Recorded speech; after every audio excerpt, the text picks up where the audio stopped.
The restaurant went silent when billionaire businessman Victor Ashford pointed toward the glass doors. "Take your child and leave."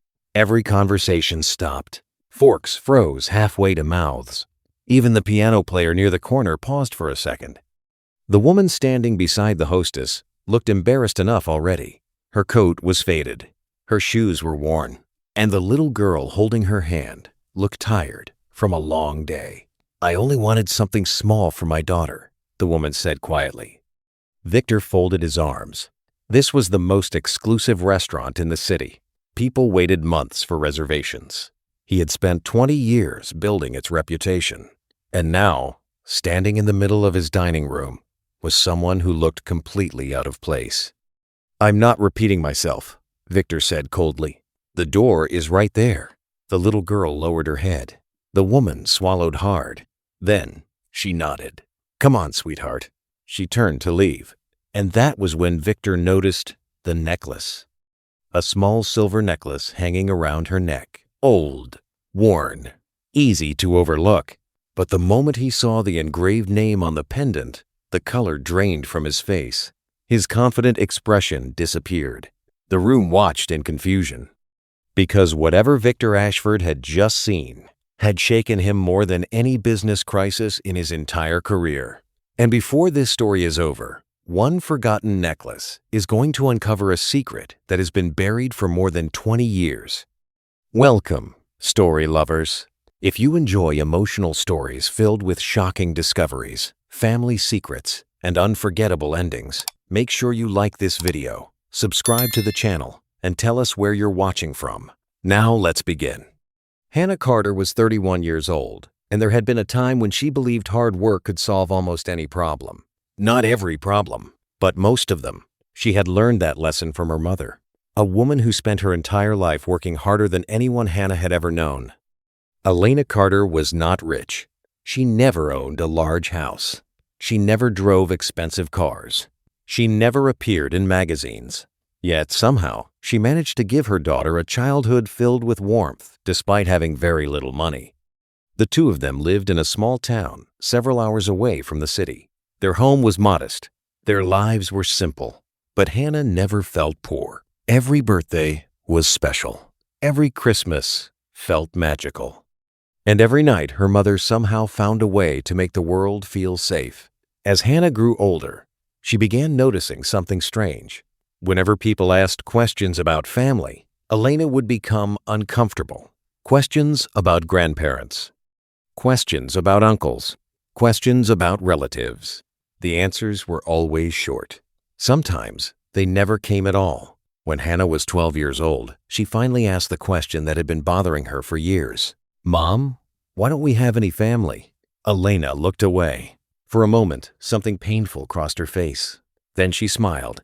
The kind of smile people wear when they are hiding old wounds. "Sometimes life takes people in different directions," she said softly. That's all. At the time, Hannah accepted the answer. Years later, she would realize it wasn't really an answer at all. It was an escape, a way of avoiding a story she wasn't ready to tell. Life continued moving forward. School became college. College became adulthood. And adulthood brought responsibilities that arrived faster than expected. Then Hannah met David Carter. He was kind, honest, the type of man who showed up when he promised he would. The type of man who listened. The type of man who stayed. For the first time, Hannah began imagining a future larger than survival. They married, rented a small apartment, and eventually welcomed a beautiful daughter named Sophie into the world. The day Sophie was born, Hannah cried for almost an hour. Not from pain, from happiness. She finally understood why her mother had worked so hard all those years. Because some people become stronger the moment someone else depends on them. For a while, life felt perfect. Not rich, not glamorous, but happy. Then, everything changed. One rainy evening, David never came home. A truck driver ignored a red light. 3 families received terrible phone calls that night. One of them was Hannah's. The grief shattered her. For weeks, she barely slept. For months, she moved through life like a shadow. But Sophie still needed breakfast, still needed bedtime stories, still needed someone to hold her hand whenever she was afraid. So Hannah kept going, even when every day felt heavier than the one before. Years passed. Money became a constant struggle. She worked wherever she could, cleaning offices, serving tables, filling temporary positions, taking any job willing to pay enough to keep the lights on. There were months when she skipped meals so Sophie could have enough. Months when she pretended not to be hungry. Months when she smiled despite having no idea how she would pay rent. Still, she never complained, because complaining didn't solve problems. Working did. At least that was what she told herself. Then came the week everything began falling apart. The company where she worked announced layoffs. Her position disappeared overnight. A few days later, her landlord informed her that rent would increase at the end of the month. Then Sophie became sick. Not seriously, but serious enough to require medication Hannah could barely afford. For the first time in years, fear began replacing determination. She was running out of options, running out of money, running out of time. 3 days before she walked into Victor Ashford's restaurant, she sat at her kitchen table reviewing unpaid bills while Sophie slept in the next room. The numbers didn't make sense, no matter how many times she checked them, no matter how carefully she planned. She was losing.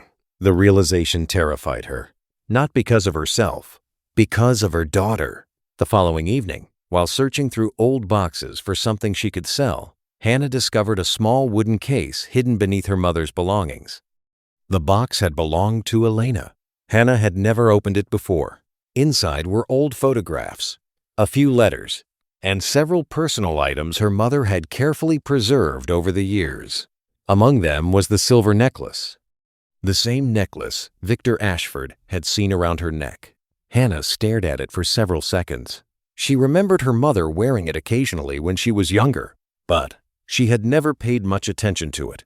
The pendant looked ordinary, nothing valuable, nothing special. At least, that was what she thought. What Hannah didn't know was that a single name engraved on that small piece of silver was connected to a secret powerful enough to change both her life and Victor Ashford's forever. Victor Ashford could not stop thinking about the necklace. Even after the woman and her daughter disappeared through the restaurant doors, even after the guests returned to their conversations, even after the final table had been cleared for the night, the image remained in his mind. That small silver pendant, that engraved name, he had seen it before, years ago, on someone he had once loved more than anyone else in the world, his younger sister, Elena. For the first time in decades, Victor left the restaurant earlier than usual. He drove home in silence, his hands gripping the steering wheel tighter than necessary. Sleep never came. Instead, he spent most of the night inside his study, surrounded by old family photographs, photographs he had not touched in years, photographs he normally avoided. Near sunrise, he found one, a faded picture taken beside a lake when he was 21 and Elena was 17. She was smiling, laughing, and hanging around her neck was the exact same silver necklace. Victor stared at the photograph for a very long time. Then he made a decision. By morning, he had hired investigators, not to dig up dirt, not to protect his business, to find the woman from the restaurant. 3 days later, they found her. Hannah Carter, 31 years old, widowed, one daughter, recently unemployed, no criminal record, no history of fraud, no connections to the Ashford family, at least none that anyone could find. Victor read the report 3 times. Something still felt wrong, or perhaps right. He couldn't explain it. So he visited her himself. The neighborhood surprised him, not because it was dangerous, because it was forgotten. The buildings were old, the sidewalks cracked, the paint faded. It was the kind of place wealthy people drove past without noticing. Victor parked across the street. For several minutes, he simply watched. Then he saw Hannah. She was carrying grocery bags. Sophie walked beside her. The little girl was smiling despite the obvious hardship surrounding them. Victor suddenly remembered another little girl, his sister. Before life became complicated, before pride ruined everything, before his family made a mistake they could never take back. He stepped out of the car. Hannah noticed him immediately. The surprise on her face was impossible to miss. "What are you doing here?" Victor looked uncomfortable, a feeling completely unfamiliar to most people who knew him. "I need to ask you something." Hannah folded her arms. "I think you've already embarrassed me enough." The words landed harder than Victor expected, because they were true. For a moment, neither spoke. Then Victor pointed gently toward the necklace. "Where did you get that?" Hannah touched the pendant instinctively. "It belonged to my mother." "What was her name?" She hesitated. "Elena Carter." Victor felt his chest tighten. The answer was exactly what he feared, and exactly what he hoped. "Do you have any photographs of her?" Hannah stared at him, confused, suspicious. But curiosity eventually won. A few minutes later, Victor found himself sitting inside her small apartment. The furniture was old, the walls needed paint, but everything was clean, everything was cared for. The place reminded him of something he hadn't felt in years. Home. Hannah returned carrying a small photo album. Victor opened it carefully. The moment he saw the first photograph, his eyes filled with tears. There she was, older, wiser, but unmistakably Elena, his sister, alive for all those years. Alive while he believed she was gone. Alive while he convinced himself there was nothing left to repair. Victor closed the album. His hands were shaking. Hannah noticed. "What is it?" For several seconds he couldn't speak. Then he finally looked at her. Because Elena Carter wasn't born Elena Carter. The room became very quiet. She was Elena Ashford. Hannah frowned. "What does that mean?" Victor swallowed hard. "It means she was my sister." The silence that followed felt endless. Hannah stared at him, then laughed softly. Not because it was funny, because it sounded impossible. "My mother never mentioned any brother." "I know. She never mentioned wealthy relatives." "I know. She never mentioned any family at all." Victor lowered his eyes. "Because we failed her." The words came out heavier than he intended. Years of guilt hidden inside a single sentence. Slowly, Victor explained everything. How their father had been controlling. How Elena fell in love with a man the family disapproved of. How arguments became ultimatums. How pride replaced love. And how one terrible day she walked away. The family expected her to return. She never did. Years passed. Then decades. Eventually, everyone assumed she wanted nothing to do with them. What Victor never admitted was that he had wanted to search for her, many times. But pride had always stopped him, the same pride that now filled him with regret. Hannah listened quietly. When he finished, she stood and walked into another room. Victor worried she might ask him to leave. Instead, she returned, carrying a small wooden box, the same box she had discovered days earlier. "I found this after my mother's death." Victor opened it. Inside were letters, photographs, documents, and one sealed envelope, his name written across the front. Victor froze. His hands trembled. The envelope had clearly been waiting for years. Waiting for this exact moment. Slowly, he opened it. The handwriting was unmistakable. Elena's. "If you're reading this, Victor, then somehow life has finally done what pride never allowed us to do. It has brought our families back together." Victor's vision blurred. He continued reading. "I stopped blaming you a long time ago. I hope one day you stopped blaming me too. I wanted to come back many times, more times than you can imagine. But life moved quickly. Then too much time passed, and every year made returning harder. Promise me something. If you ever meet my daughter, don't let her pay for our mistakes. Love her, help her, and make sure she knows she was always family." By the time Victor finished reading, tears were running down his face. For the first time in more than 20 years, he cried openly. Not as a billionaire, not as a businessman, as a brother. Weeks later, Hannah's life began changing in ways she never expected. Victor paid off every debt she owed, not as charity, as family. He helped Sophie enroll in one of the best schools in the city.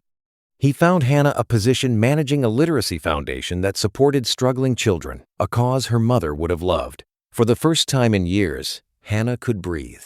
But the greatest change wasn't financial. It was emotional. After a lifetime of believing they were alone, she and Sophie suddenly had family. Real family. Family who showed up. Family who stayed. Months later, Victor stood beside Hannah and Sophie at a ceremony honoring Elena's life. Guests filled the room. Photographs lined the walls. Stories were shared. Memories returned. And for the first time in decades, the Ashford family felt complete again. As the event ended, Sophie slipped her hand into Victor's. Grandpa Victor, the billionaire, froze, then smiled. It was the easiest smile he had worn in years. Yes, sweetheart? Mom says Grandma Elena would be happy today. Victor looked toward the photograph hanging at the front of the room. A photograph of the sister he had lost and somehow found again. Then he nodded. I think she would. Because years earlier, a family had been broken apart by pride. But in the end, it was not money that brought them back together. Not power, not success, just a forgotten necklace, a hidden letter, and a second chance that arrived 20 years late, yet somehow right on time.